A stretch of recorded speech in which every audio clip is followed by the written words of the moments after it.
नमस्कार मित्रों, आगामी 30 अगस्त को शाम को तकरीबन 4:48 के आसपास ग्रहों में राजकुमार बुध ग्रह राशि परिवर्तन करने के लिए तैयार हैं और वो अपने शत्रु चंद्रमा की राशि कर्क से निकलकर अपने मित्र सूर्य की राशि सिंह में प्रवेश करेंगे, जहां पर 15 सितंबर को सुबह तकरीबन 11:15 तक उनका यह गोचर चलेगा। उसके बाद वो अपनी उच्च राशि कन्या में चले जाएंगे और सिंह राशि में रहते हुए ही वो अपनी उच्च अवस्था की ओर अग्रसर है। तो यह गोचर काफी शुभ रहने वाला है बुध के हिसाब से। बुध यहाँ पर काफी मजबूत भी हैं।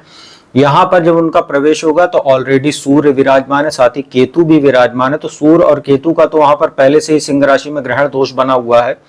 बुध के प्रवेश करते ही सूर्य और बुध की युति बुधादित्य राजयोग का निर्माण करेगी। साथ ही बुध और केतु का जो योग होता है, वो भी जो युति होती है वो जड़त्व दोष का निर्माण करती है, जो जड़त्व अर्थात कार्यों में बाधा उत्पन्न करने की स्थिति कहीं ना कहीं जन्म देती है। यह एक प्रकार का दुर्योग है। मित्रों, यहाँ पर जब बुध रहने वाले हैं सिंह राशि में तो पूरे समय तक के लिए सूर्य और केतु के साथ उनकी युति बनी रहेगी। वहीं कुंभ राशि में स्थित राहु के साथ उनका सीधा दृष्टि संबंध रहेगा और वक्री शनि जो मीन राशि में है उनके साथ षडाष्टक दोष बना हुआ है। वहीं कन्या राशि में मंगल के साथ भी तीनों ग्रहों का द्विद्वादश का योग बना रहेगा। मित्रों, ये वीडियो का पार्ट 2 है। वीडियो के पार्ट 1 में मैंने शुरुआत की जो 6 राशियां मेष राशि से लेकर और कन्या राशि तक बुध के राशि परिवर्तन का क्या प्रभाव रहने वाला है उन सभी राशियों पर, उसकी जानकारी मैंने दे दी थी। अगर आपकी मेष, वृषभ, मिथुन, कर्क, सिंह एवं कन्या में से कोई एक राशि है और आपने अभी तक बुध राशि परिवर्तन से संबंधित राशिफल नहीं देखा है तो आप मेरे वीडियो सेक्शन में जाकर पार्ट 1 देख सकते हैं।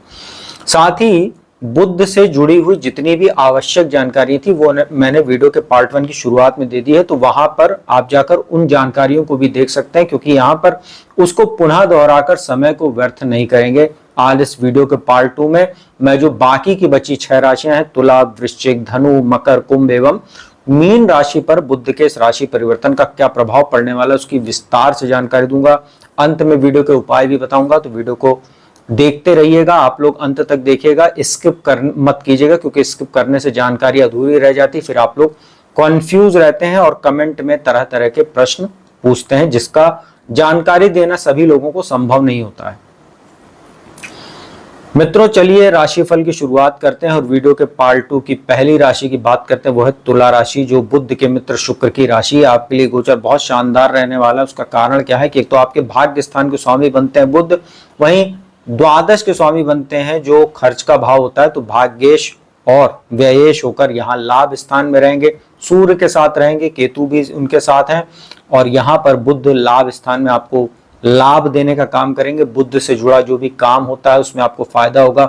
शेयर मार्केट से जुड़े हुए लोगों को फायदा होने वाला, जो लोग मीडिया, जर्नलिज्म, प्रिंट मीडिया वगैरह क्षेत्र से जुड़े हुए हैं, लेखन संबंधी काम करते हैं, कला के क्षेत्र से जुड़े हुए हैं, वाणी संबंधित काम करते हैं, ज्योतिष का काम करते हैं या स्क्रिप्ट राइटिंग वगैरह, एडवाइजरी का काम करते हैं, सलाह देने का काम आपका है, ऐसे लोगों के लिए बुध का ये गोचर बहुत फायदेमंद रहने वाला है। विदेश में भी अपना बिजनेस अगर आप फैलाना चाह रहे हैं या विदेश जाकर कोई काम करना चाह रहे हैं उसके लिए भी ये गोचर बहुत अच्छा है, क्योंकि द्वादश के स्वामियों का लाभ स्थान में तो आपको लाभ देने का काम करेंगे और यहाँ पर अपने काम से संबंधित जो भी आप खर्चा करेंगे वो भी आपको लाभ देने वाले ही रहेगा। एक प्रकार से आप अपने फ्यूचर के लिए, अपने कैरियर के लिए इन्वेस्टमेंट के तौर पर उन खर्चों को अगर आप करते हैं तो लाभ होगा, क्योंकि खर्च के स्वामियों का लाभ स्थान में जो भी खर्च करेंगे वो आपको लाभ देने का काम करेगा। भाग्येश होकर लाभ स्थान में तो भाग्य से आपको अच्छी अच्छी अपॉर्चुनिटीज मिलेगी और कहीं ना कहीं बड़े भाई से भी आपको कहीं ना कहीं फायदा होगा, मित्रों से सहयोग मिलेगा। पंचम भाव पर दृष्टि होने से कहीं ना कहीं संतान के कैरियर में भी तरक्की वगैरह भी संभव है। थोड़ा बहुत संतान के साथ मतभेद वगैरह की स्थिति हो सकती है, क्योंकि पंचम में राहु है। और लव रिलेशनशिप वगैरह के लिए समय जरूर कोई बहुत बेहतर नहीं कह सकते हैं, आपको इन सब चीजों से बचना चाहिए, क्योंकि पंचम भाव में राहु है। भ्रम की स्थिति कभी कभी व्यक्ति को कंफ्यूज करने की स्थिति पैदा करते हैं। हालांकि काफी शार्प माइंडेड भी राहु बनाते हैं, लेकिन बुध राहु का दृष्टि संबंध, केतु के साथ जड़त्व दोष, ये सब स्थितियां समय को व्यर्थ करने के लिए नहीं है। जो भी आपके लिए यहाँ पर मैंने चीजें बताई हैं उन चीजों का लाभ उठाइए। 15 सितंबर तक आपके लिए फायदा देने वाला रहेगा ये गोचर। मित्रों वृश्चिक राशि की बात करते हैं, आपके लिए भी गोचर बहुत शानदार है। आपके लिए जो बुध होते हैं अष्टम भाव के स्वामी होते हैं, जो आयु मृत्यु का अचानक धन लाभ, अचानक होने वाली जीवन में घटनाओं का भाव होता है, रिसर्च का भाव होता है, साथ ही लाभ स्थान के स्वामी बनते हैं और लाभेश होकर यहाँ पर आपके दशम भाव में रहेंगे। देखिए दशम भाव में यहाँ पर बुध अच्छा फल देते हैं, सूर्य भी विराजमान है, केतु भी है, राहु के साथ दृष्टि संबंध है। रियल एस्टेट आदि सेक्टर से आप जुड़े हुए हैं, जैसे ब्रोकरेज आदि का काम करते हैं, insurance, management, banking, finance, media, journalism, या आप अगर लेखन संबंधी काम करते हैं तो आपको फायदा ये बुध देने का काम करेगा। राजनीति से जुड़े हुए लोगों के लिए तो यह समय काल विशेष रह सकता है। अष्टमेश होकर कर्म स्थान में है तो कुछ अचानक आपके जीवन में घटनाएं हो सकती हैं, चाहे आपका कोई प्रमोशन आदि के योग बन सकते हैं, कोई अचानक आपको कोई लीडरशिप या कोई अपॉर्चुनिटीज ऐसी मिल सकती है जिससे आपको कहीं ना कहीं फायदा देखने को मिलेगा, क्योंकि सूर्य यहाँ दशम भाव में बली होते हैं, बुध को भी कहीं ना कहीं वो बल दे रहे हैं। लाभेश होकर बुध यहाँ बैठे हुए हैं तो जो भी काम और एफर्ट आप इस समय करने वाले हैं वो आपको आगे जाकर लाभ देने का काम करेगा। और यहाँ से बुध उच्चारोही है, लाभ स्थान की ओर अग्रसर है, तो लगातार बुध अब आपके लिए यहाँ से जो गोचर इनका शुरू होगा 30 अगस्त से, वो आपको 3 अक्टूबर तक पूरे 1 महीने का जो समय रहेगा वो आपके लिए लाभान्वित करने वाला आपको रहेगा। तो बुध का जो भी है गोचर है वृश्चिक राशि वालों के लिए बहुत ही सुनहरा अवसर लेकर आ रहा है, इसका लाभ उठाइएगा। बात करते हैं धनु राशि की। धनु राशि के लिए सप्तम भाव के स्वामी और दशम भाव के स्वामी होकर भाग्य स्थान में आ रहे हैं। यहाँ पर भाग्येश सूर्य भी साथ में है, तो भाग्य आपका चमकेगा। पढ़ने के लिए, शिक्षा के लिए बहुत अच्छा समय। उच्च शिक्षा के लिए अगर आप विदेश जाना चाह रहे हैं या सोशल मीडिया आदि ब्लॉगिंग के क्षेत्र से जुड़े हुए हैं या ज्योतिष का काम करते हैं, वाणी संबंधित काम करते हैं, ऐसे लोगों के लिए बहुत अच्छा समय कह सकते हैं। पिता के साथ थोड़ा संबंधों को बेहतर करके चलिएगा, क्योंकि सूर्य यहाँ पर ग्रहण दोष में है और कहीं ना कहीं थोड़ा बहुत आपका आत्मविश्वास डाउन करने का भी ये ग्रहण दोष प्रयास कर रहा है। और केतु का साथ जो बुध का जड़त्व दोष बनेगा यहाँ 15 सितंबर तक, कार्यों में और थोड़ा सा भाग्य में आपको अवरोध देखने को मिलेगा। उसका एक और कारण है कि 4th हाउस में आपके जो शनि का गोचर चल रहा है उसकी वजह से आपको शनि की ढैया चल रही है, और शनि की ढैया तो जानते ही आप कि लगातार कार्यों में अवरोध पैदा करती, मानसिक तनाव देने का काम करती है। फिर भी बुध का ये गोचर आपके लिए कहीं ना कहीं ओवरऑल अच्छा रहेगा कार्य व्यापार को बढ़ाने के लिए, और कहीं ना कहीं वैवाहिक जीवन में भी थोड़ी बहुत स्थितियां आपके लिए स्टेबल रहेंगी। लेकिन इसको बहुत अच्छा गोचर नहीं कह सकते, क्योंकि यहाँ पर दुर्योग भी बने हुए हैं, ग्रहण दोष भी है, जड़त्व दोष भी है, राहु से दृष्टि संबंध, और आपके ऊपर जो शनि की ढैया चल रही। तो जो समय आपको मिल रहा है, जो अपॉर्चुनिटीज मिल रही है, भाग्यवश आपको जो भी काम मिलता है उसको आप कैश कराइएगा। इस समय अगर आप आलस करेंगे तो आपके भाग्य भी आपका साथ नहीं देगा, तो इसका आप ध्यान रखिएगा।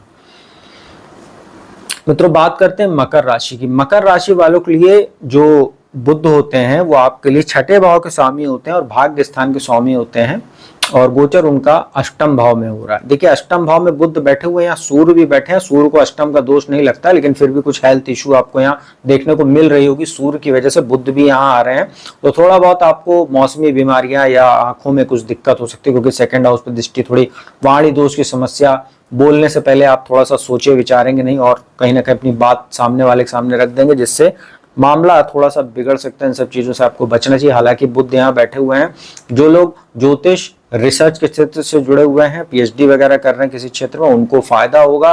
अचानक यहाँ पर बुध आपको धन लाभ भी करा सकते हैं, चाहे वो शेयर मार्केट से हो, चाहे किसी प्रकार का कोई अचल संपत्ति जैसे पैतृक संपत्ति वगैरह का भी आपको लाभ देखने को मिल सकता है। थोड़ा बहुत स्थितियां बिगड़ेंगी, लेकिन बाद में मामला आपके पक्ष में आ सकता है। और यहाँ पर षष्ठेश होकर बुध जो है वो यहाँ पर अष्टम में है, तो एक प्रकार का विपरीत राजयोग भी बना है। तो कहीं ना कहीं ये आपकी चीजों में कुछ सुधार तो करेगा, लेकिन बहुत ज्यादा अच्छी स्थितियां आपके लिए नहीं, क्योंकि अष्टम भाव में बहुत अच्छा परिणाम भी आपको यहाँ पर इसलिए नहीं मिल पाएगा क्योंकि सूर्य केतु का ग्रहण दोष और बुध केतु का जड़त्व दोष बना हुआ है। तो इसका आप ध्यान रखिएगा। मामा ननिहाल पक्ष से संबंधों को बेहतर करके चलिएगा, और ओवरऑल स्थितियां आपके लिए पॉजिटिव ही हैं, लेकिन कुछ जो समस्याएं आएंगी, अभी जो अंत में उपाय बताऊंगा उसको कीजिएगा तो और भी बेटर आपको फल मिल सकता है। मित्रों अब उस राशि की बात करते हैं जिसके राशि के जो जातक हैं इस समय काफी परेशान चल रहे हैं और उनकी समस्या समझी जा सकती है, कई प्रकार से घिरे हुए हैं, ग्रहों की दशा उनके लिए ठीक नहीं है।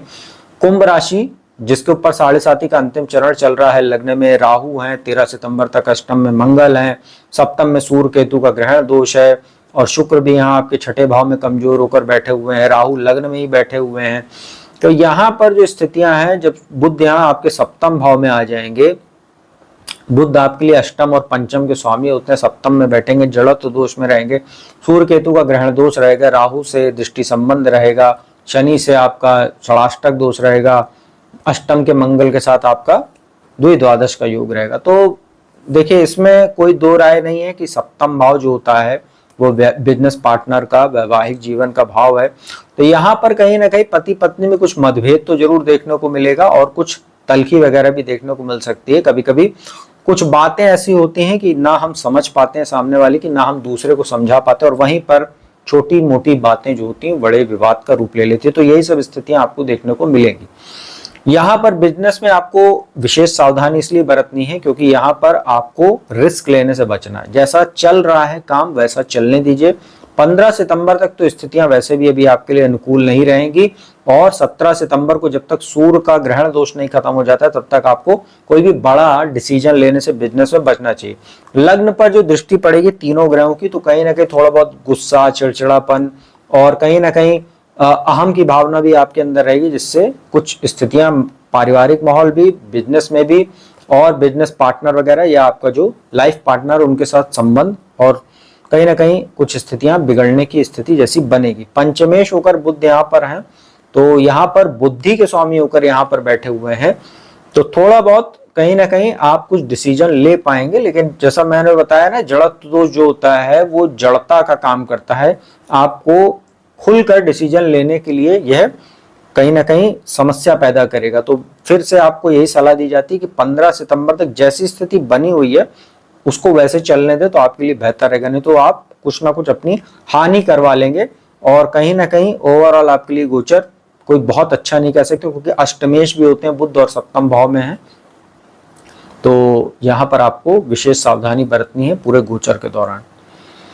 मित्रों, अंतिम राशि मीन की बात करते हैं। आपके लिए चतुर्थेश और सप्तमेश होकर छठे भाव में आ रहे हैं। छठे भाव में बुध का गोचर कुछ मामले में बहुत अच्छा माना जाता है। यहाँ पर आपको प्रतियोगी परीक्षाओं आदि में सफलता देंगे, लेकिन चूंकि केतु साथ में है तो आपको थोड़ा एक्स्ट्रा एफर्ट करना पड़ेगा।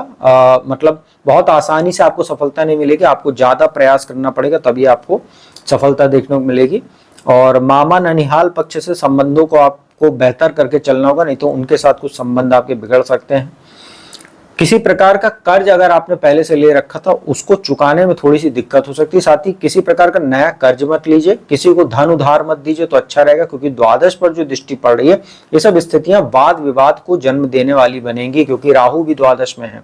तो किसी लीगल मामले में आप फंस सकते हैं। अगर आपने किसी को पैसा दिया, आप वापस मांगने जाते हैं, वहां पर अगर कोई झगड़ा वगैरह होता है, हो सकता हो बात मारपीट या गाली गलौज तक भी पहुंच सकती है, तो वहां पर लीगल मामला भी बन सकता है। इसलिए आपको मना किया जा रहा है कि किसी को उधार वगैरह न दे, और देते हैं बहुत क्लोज व्यक्ति हो जिससे आपको लगे कि इससे पैसा मेरा वापस मिल सकता है, तो उसी को आप पैसा दीजिए।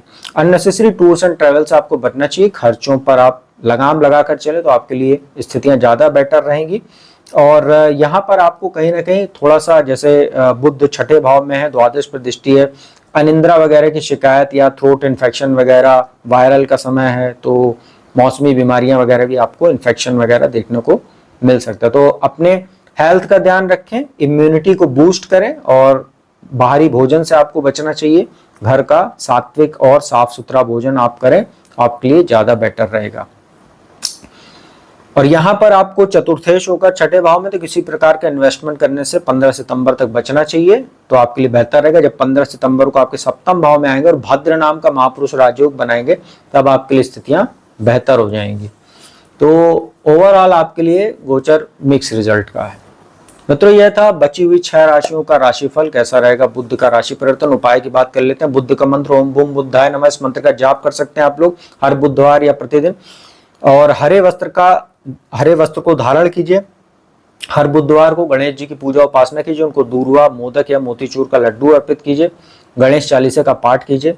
और किसी भी बुधवार को किसी गाय को गौशाला में जाकर या अपने घर के आसपास जो गाय होती है उसको हरा चारा डालिए, तो आप लोगों के लिए अच्छा रहेगा। तो मित्रों उम्मीद करता हूँ वीडियो आपको अच्छी लगेगी। वीडियो अच्छी लगी तो उसको लाइक कमेंट शेयर कीजिए। कुंडली विश्लेषण के लिए नंबर डिस्क्रिप्शन स्क्रीन पर उपलब्ध रहता है, संपर्क कीजिए, अपॉइंटमेंट लीजिए। कुंडली विश्लेषण का लाभ देश दुनिया के किसी भी कोने से प्राप्त कीजिए। तो अब मैं अपने वाणी को ही विराम देता हूँ। अगली वीडियो में आपको सितंबर का मासिक राशिफल लेकर हाजिर हूंगा। अब मैं अपने वाणी को विराम देता हूँ। ओम नमः शिवाय।